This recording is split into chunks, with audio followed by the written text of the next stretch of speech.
less than 10 years from now. The goal is to replace that nearly $1 billion a day of oil imports in our transportation fleet. So the goal we have is having the majority of the diesel fuel and some of the gasoline we use in our fleets. And I want to emphasize fleets because it's more easy to manage fleets than it is the millions of individual vehicle owners. To replace the fleets of trucks, vans, railroad locomotives, and barges, towboats, with either compressed natural gas, liquefied natural gas, and to some extent electric vehicles. All US made, controlled by US market prices, not by overseas governments. That's the goal.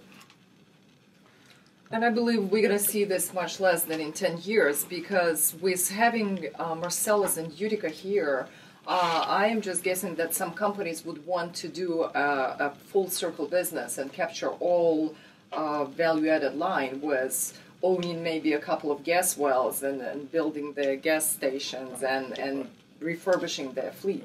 But you're right, Iryna, and it is already happening. Some of the majors are doing this already at their own pace.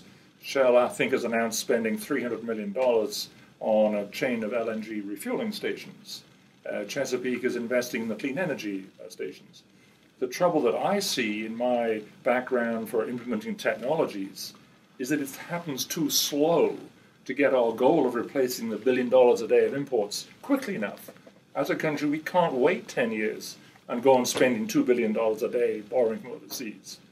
That is why I plan on suggesting the performance contracting vehicle, which requires private investment, but the incentive is from the government. I will buy your product.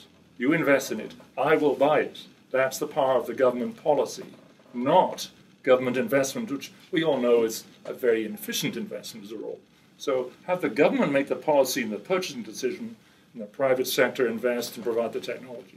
That's my perspective. I agree, and right now I think we will see these incentives from both sides if government decides to intervene and form these policies now, because we support it with very low price for gas. So I think even the private investment now, even without inducement of government by the policies, are interested to do that because of difference of prices between the oil and gas.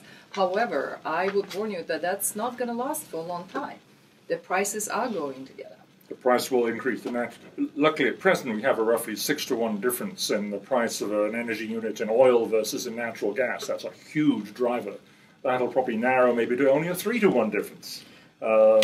And that's still a very huge incentive, both for private investment and government savings.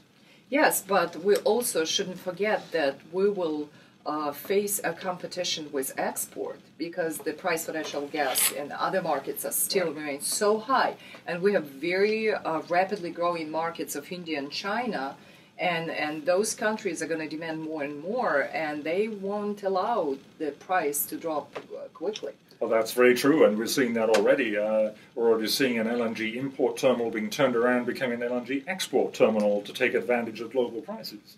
That will impact us eventually, you're right, and I don't know how we fight that.